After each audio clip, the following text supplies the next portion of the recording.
For once in a blue moon, we have a week where the biggest person in the news is not Donald Trump. I wanted to zoom in and look a little closer about a few details from this story, things that stood out to me. The first one is the note that he was found with at the time he was arrested. The news, everybody has been calling this a manifesto. I think it is a mistake to label it that. Let me read it out. To the feds, I'll keep this short because I do respect what you do for our country. To save you a lengthy investigation, I state plainly that I wasn't working with anyone. This was fairly trivial. Some elementary social engineering, basic CAD, a lot of patience. The spiral notebook, if present, has some straggling notes and to-do lists that illuminate the gist of it. My tech is pretty locked down because I work in engineering, so probably not much info there. I do apologize for any strife of traumas, but it had to come. Frankly, these parasites simply had it coming. A reminder, the US has the #1 most expensive healthcare system in the world, yet we rank roughly number 42 in life expectancy. United is the largest company in the US by market cap, behind only Apple, Google, Walmart. It has grown and grown, but has our life expectancy? No, the reality is, these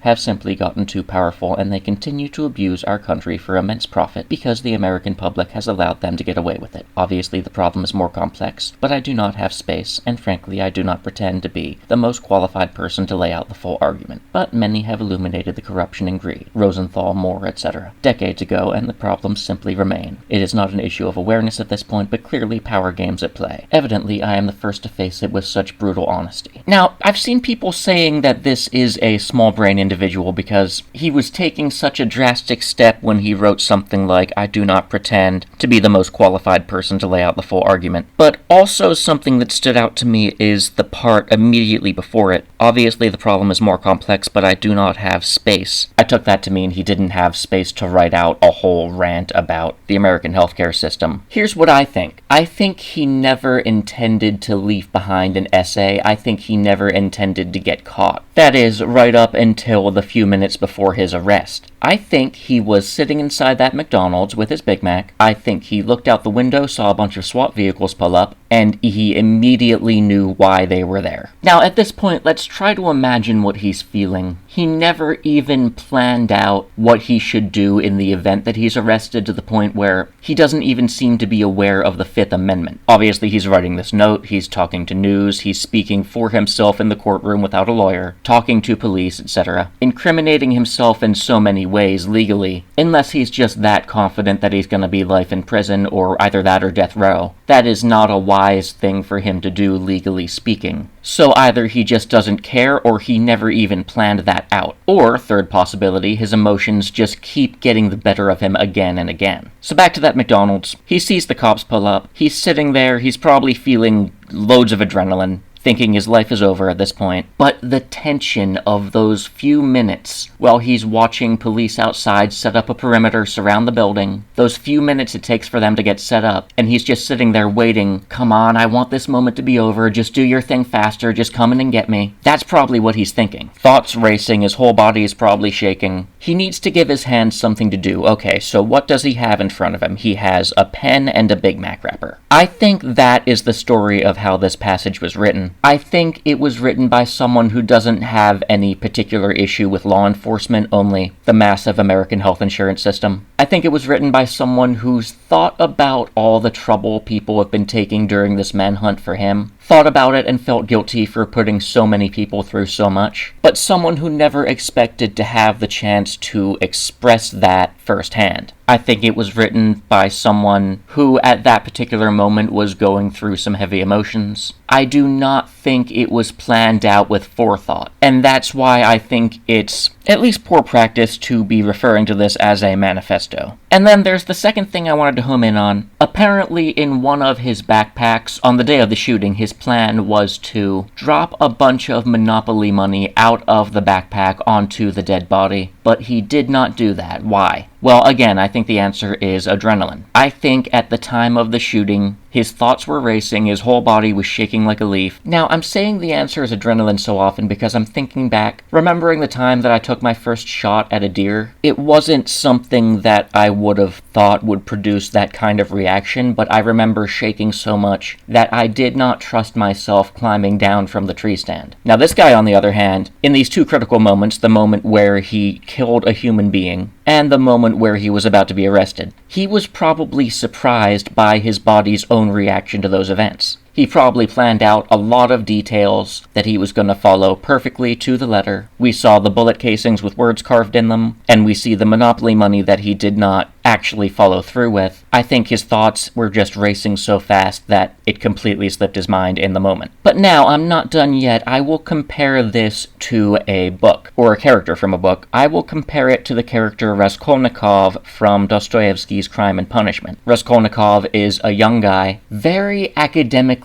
intelligent. Comes up with this theory, comes up with this high-minded, intellectual justification for killing, and essentially he just wants to do it to test out the theory, no better reason than that. So to test out his theory that it could be justified to kill under such and such circumstances, he plans a murder, he plans out so many details of it, he takes so much care in the preparation, seems like a foolproof plan to him. When he actually does it though, things go slightly off-plan, but he still manages to get away safely. The thing he doesn't account for, though, is his own human emotions. In the case of this book, it's the emotion of guilt. He completely would have gotten away with it. He was completely scot-free. They even found someone else that they were going to pin the murder on. But this character was feeling enough guilt that he could not bear the idea of not being punished for this horrible thing he'd done. If we want to tie God into it, his subconscious knows that he broke natural law, even if he's so confident that he was right in what he did on a conscious level. His subconscious recognizes that it is an abominable thing that he did. And so he feels this deep, all-consuming guilt from it, and in the months after, as he's watching this hunt for the killer, he goes through so many different extremes of emotion, and finally he just goes to the police station and he admits everything that he did the murder. Now, in Luigi's case, his downfall was not caused by his own guilt, his own emotions. His downfall was caused by a video camera and a McDonald's employee. But I still think there are a lot of parallels here. We have a young guy with this high-minded intellectual justification for what he did. He goes in, he does it, things go slightly off-plan, but still he manages to get away. And throughout the week or so following the murder, I think he was going through a lot of extremes of emotion every time he got a piece of news about what law enforcement was doing,